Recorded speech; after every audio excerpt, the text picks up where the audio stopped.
आदिपुरुष, आदिपुरुष, आदिपुरुष ये एक ऐसी फ़िल्म है, जो लोगों के दिलो-दिमाग पे छाई हुई है। आज तकरीबन 5 दिन बीतने वाले हैं इस फ़िल्म को रिलीज़ हुए।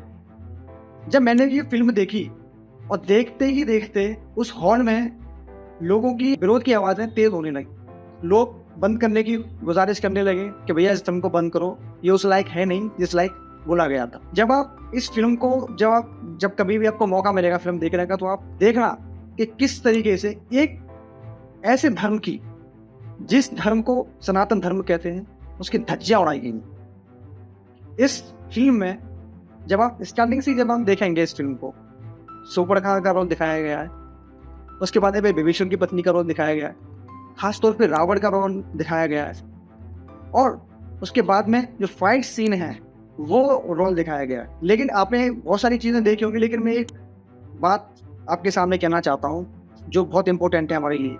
वो ये है, जब एंड का जो फाइट सीन होता है, उसमें क्या होता है कि रावण और राम की उसमें लड़ाई होती है। तो रावण राम को एक हाथ पकड़ के फेंक देता है। इससे हम क्या समझते हैं, क्या संदेश देना चाह रहे हैं कि भगवान राम को रावण ने अपने एक हाथ से दूसरे के फेंक दिया? क्या ये हिंदू धर्म का अपमान नहीं है? क्या ये सनातन धर्म का अपमान नहीं है? इसके बारे में आप क्या कहना चाहते हैं? मनोज मुंतशिर जिन्होंने ये संवाद लिखे हैं, उन्होंने साफ तौर पर ये कहा कि मैंने 4000 डायलॉग लिखे हैं, लेकिन आप 3-4 डायलॉग पे सवाल उठा रहे हैं। सवाल क्यों ना उठाएं? ये तो वो वाला ऐसा हो गया कि एक राजा था जो 100 पुण्य कर्म करता था, लेकिन उसने एक फैसला कर लिया कि मैं एक गलत काम करूंगा, लेकिन लोग उसको उसके गलत काम से जानते हैं। इसी तरीके से आपने जिस तरीके से लोगों की भावनाओं के साथ में खेला है, उसका जवाब तो आपको देना पड़ेगा। ये फिल्म जब आप सच में जब आप देखेंगे ना, तो आपको आपके ज़हन में जब आप देख रहे होंगे, तो आपको इतना गुस्सा आएगा कि आप मजबूर हो जाएंगे उस इंसान को गाली देने के लिए जिन्होंने ये फिल्म बनाई। ओम राउत, ये एक ऐसा नाम है जो लोगों को, ज़्यादातर लोगों को पता है, जो आदिपुरुष देख रहे हैं, जो आदिपुरुष के बारे में जान रहे हैं। ओम राउत ने देखो किस तरीके से प्रपंच रचा उसने। एक ऐसा बंदा जिसने कितना बड़ा प्रपंच रचा कि उसने अयोध्या के अंदर आदिपुरुष की स्क्रीनिंग करी।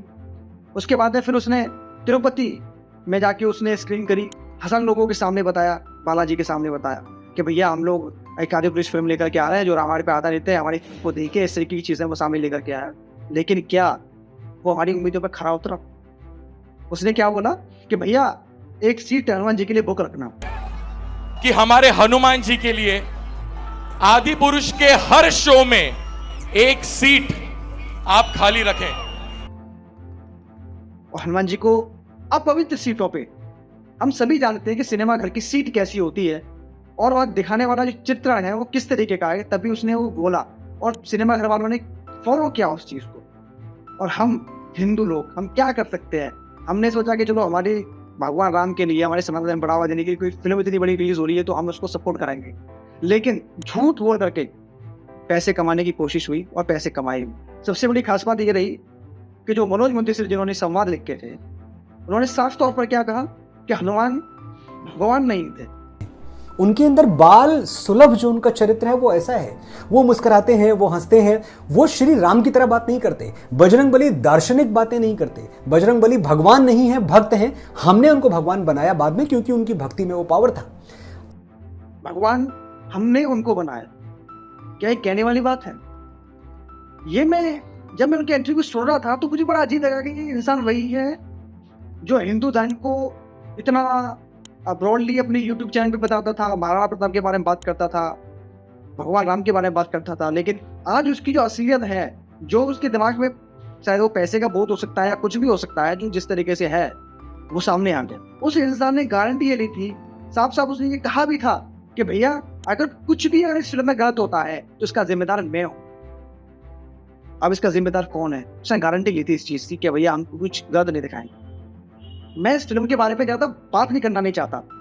मैं एक एक डायलॉग, मैं एक एक संवाद और मैं एक एक दृश्य को बता सकता हूँ कि किस तरीके से वो चीजें उस फिल्म में हुई हैं। लेकिन कोई भी चीज उस रामायण से मैच नहीं करती जो मैंने रामचरितमानस पढ़ी है।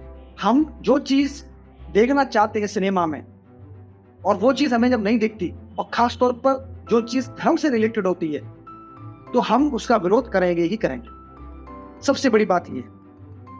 लेकिन जो हमारे साथ में विश्वासघात हुआ, हमें जो बोला गया वो हुआ ही नहीं, तो आप सोचिए कि ये बॉलीवुड वाले किस तरीके से हमारे सामने प्रपंच रचते हैं, पैसे कमाते हैं और पैसे कमाने के बाद में रफू चक्कर हो जाते हैं। इन्हें कोई फर्क नहीं पड़ता हमारी किसी धार्मिक भावना से कि हमारे से वो आहत होंगी कि नहीं हो। नेपाल के अंदर तो इसने बैन लगा दिया, हमारे देश में पता नहीं कब बैन लगेगा कि नहीं लगेगा, ऐसी फिल्मों पे कुछ नहीं पता। लेकिन मैं इस बात के पक्ष में हूँ कि भैया ऐसी फिल्मों पे, यानी कि जो सनातन धर्म से रिलेटेड जो भी फिल्में हों वो कभी बननी नहीं चाहिए। खासतौर पे महाभारत, रामचरितमानस या भगवत गीता, इस तरीके की कुछ भी अगर बुक, अगर हमारे रामचरितमानस जैसी जो धार्मिक पुस्तक है उससे जुड़ा हुआ कुछ हो तो कोई बनना ही नहीं चाहिए उस पर कोई भी कंटेंट। बस बहुत हुआ। बॉलीवुड वालों, आपने हमें बहुत कुछ दे दिया, आपने हमारी संस्कृति की रक्षा कर ली, आपने हमें संस्कृति के मुताबिक बहुत कुछ दे दिया, बस अब बस करो, हमें अब आपसे कुछ नहीं चाहिए।